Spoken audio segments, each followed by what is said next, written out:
Stay alive and see my youngest son turn 5. Are fans to expect a more expressive Sonny Edwards for this fight? I don't know, man. I don't know what expressive means. I mean, I enjoy doing what I'm doing. I try not to be too disrespectful. Unless I'm trying to disrespect someone, I try not to disrespect them with my style. You know, some fighters, I think they choose the disrespect. Like, I try to stick to what I'm doing, and the flair comes out, the movement comes out, but usually as like a natural where my body's moving and trying to use as little energy as possible for that movement. But yeah, man, maybe a bit of showtime, a bit of flair, a bit of fighting, a whole mix of things, man, because at the end of the day, the crowd want entertaining. You know, I want Sonny win, but the crowd want entertaining, so how much do we play that balancing act, man? What I don't want to do is, you know, be remembered as that fighter that every time he got in the ring, he put the crowd to sleep, you know what I mean? So here we are in the middle of 2 styles, and I'm ready for a big fight, I'm ready for a hard night, and yeah. Sorry, finally from me, am I allowed to ask why you bought the pillow today? I'll be real, yeah. Made light-hearted on stage, and of course, you know, I'm a small cog in a big operation, but a day before my weigh-in, I should never be doing a press conference at 7:30 at night.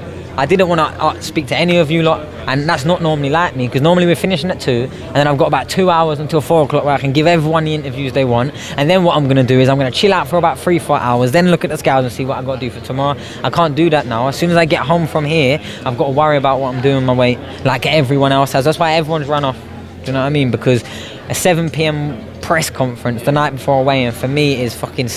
It's like conditions that humans shouldn't be allowed to be in. We shouldn't be working at 7 o'clock, 8 o'clock at night, and then having to make weight through the night, and then jump on the scales at 1 p.m. tomorrow. I think it's ridiculous.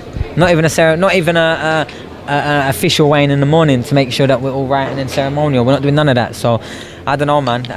The pillow was more of a... I'll be real, I nearly swerved this off. I'll be real, I nearly stayed at home. So yes, it's Danny Gunn, Fight Fan TV Live. Yes, Sonny. So, growing up, you know, you was boxing as the amateur through the Lynn AC. Did you always dream about nights like this, big arenas? You know, versus Murata, Wazeem in the Middle East, and now obviously here in Birmingham today. Yeah, man. I think it's always been the story. I feel like my brother had a lot of success and always paved the way, and the expectation of me was always from, you know, our family that I was always going to go that bit further. Like, that was always it. So whatever my brother got to, I had to go and do it, and I had to do it easy. So, you know, a long part, I wanted to be a part of these events, and, you know, anytime you watch any boxing that means anything anywhere, it's not, you know, in a half-empty arena. It's not, no one really cares. It's big arena, big lights, full crowd. And that's what I'm still pushing, and that's what I'm aiming for. I've got to the point now where I've done it a couple of times, but still we must big, and still we must progress, and still we must grow and evolve and adapt. And I'm still not where I really want to be yet. Will a flyweight ever be able to do it? If they are, it'll probably be me in the ring when it's happening. But yeah, man, just trying to end height as them. You know what I mean? It's if I was 5'4", 5'3" brothers, it's hard out here, man. It's hard out here for the boxers. Now, I mean, we can step out into the world and talk about all the, you know, the disparities in human relations and how height affects that. But we can just stick to boxing, right? If I was the number 1 for as long as I have been and done all the things that I have done at any other weight apart from flyweight, could you imagine my career? And if you actually know boxing and know who I've beat and know when I fought people, what they were ranked, you know I'm proper.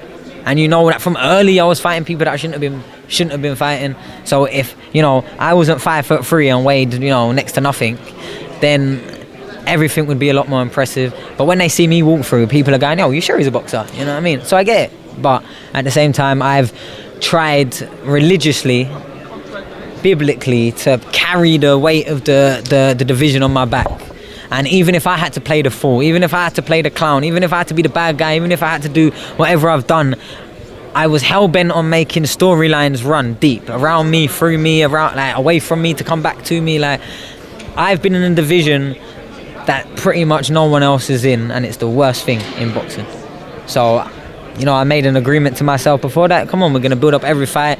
Whatever the biggest fight is the fight that we're going to get. And whoever the promoter wants is who the fans should want, is who I should want. So I could pick and choose and use my sort of leverage to get the easiest nights and the most for the least. But I don't, and I won't do it, because then our division's dead. If I leave it, who would you be excited to watch in flyweight?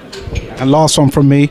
How surprised are you that, you know, Galal's actually come through the fight? Because I know before, during the build-up, you're saying you thought that he was going to pull out. He's now here. We're only days away from it. So how surprised are you, and are you relieved about it? And how surprised are you about him turning up?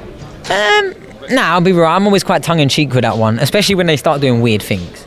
We've agreed the fight. We know the date. It's only 8 weeks away, and now you're announcing he's fighting next weekend against a Mexican. Okay, he was Joe Hope useless, but that's not the point. It's like, why? Why did that fight ever happen? It was embarrassing to watch. It was probably embarrassing for the zone to broadcast. I was commentating. It was embarrassing for me to commentate. I could not have sat there and looked at that, yeah? Regardless of whether it's my next opponent fighting, that fight, the level of an Olympic champion versus someone that looks like they've never put gloves on, was ridiculous to me. So why he even had to go for the exercise, apart from to get some more money out of this deal? You know what I mean? So I was just, I was against them giving him the fight. I was against Matchroom. I understand what he wants, but okay, imagine if I said, okay, but now I want to fight. I just went and played a game of football instead. I'll be real. That was my okay, he's having a fight, I'm going to go play a game of football.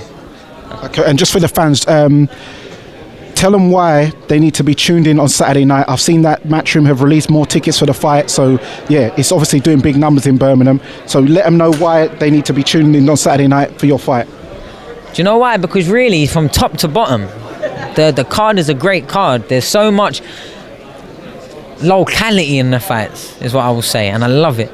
I think that is the cure for boxing, yeah? Every time two people fight, until we demand that someone from this side of the world fights the best one from this side of the world, bear in mind, fights the best one from over there. Until that happens, yeah, I want as close miles proximity of them two that have grown up round each other. I want the fights that make sense. Because what you have, and I'll be real, and this is speaking from first-hand experience in the trenches, yeah, it should be a promoter goes, oh, I'm doing a fight in Birmingham, let's get all the Birmingham versus Birmingham lads, or Birmingham versus Wolverhampton lads, and you slowly build the card. That's only just started happening now with this. Before, you'd been trying to put together a card, oh, what about this lad? Oh, I'm not boxing him at that level. Oh, we'll wait for that fight to be bigger, and oh, if I lose to him, then I've lost in my city, and all that. That stuff needs to be done. I'll be real. You will cure boxing by having fight cards like these where people know each other, the fighters know each other. They might have sparred before, because there's history, there's bad blood, there's some sort of connection. When you have a card, typically, how many cards have you seen, right, where there is no chance anyone on the right side of the card is going to win a fight? How many cards do we see where from a headline down to there, it is literally just like pub stomping? You know what I mean? One-sided. When you look at the bookies and they're going 1 to 100 or 1 to 100 the whole way down, that kills the sport. Look at me and Galal, it's like a 50-50 if you're a better man. And a lot of these other fighters, because when you've got two people, a lot of interest, you've got fighters that live close to each other, been around each other, it creates the interest. It creates all the people that I know, all the people that he knows, all the people that know both of us have all been dragged into it. You know what I mean? And I know loads of fighters that, they've come through, Troy, or they've come through other fighters on the undercard, but I'm real good friends with them, you know what I mean? So this card has got the right fighters on it, it's got the Birmingham lads on it, it's got the local lads on it, it's going to have a wicked crowd in there, it's going to be split, it's going to be divided, there's going to be some special guests, there's going to be some lights. Yeah, don't worry, people coming from all over, man. I've had people flying in just today from other countries, just all over, man. It's one of those nights, one of those fights, and I am, again, I'll be real buzzing to be a part of it, man. I'll be real. You see up there, it says Edwards Yafai, to me, that should just seem like so blasé, because a lot of the boxing is blasé to me. Getting in the ring, fighting, world champion, all of that has got to quite blasé. I've done a lot of things, but a flyweight fight on top table, loads of good fighters in their own right, in all different weights down. That for me at 15, that's what dreams are made of. Because I never seen a flyweight do it. I didn't know it was possible. I didn't know. Real talk, love that, and thank you for your time. I'm going to let you get off, and there you have it, guys. It's Danny Glover from Fight Fan TV Live, joined with the champ Sonny Edwards. And remember, guys, persistence beats resistance. You know where it is.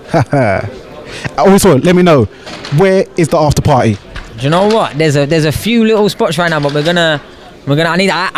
been so focused on the fight. I'll be raw, so focused on the fight, and I haven't even planned somewhere yet. But Caitlin, you're going to sort out the after party, right? Matchroom card covering it all. Make sure you hit me up. Bill's gonna be crazy. Shout out Eddie Hunt. Come on, let's go.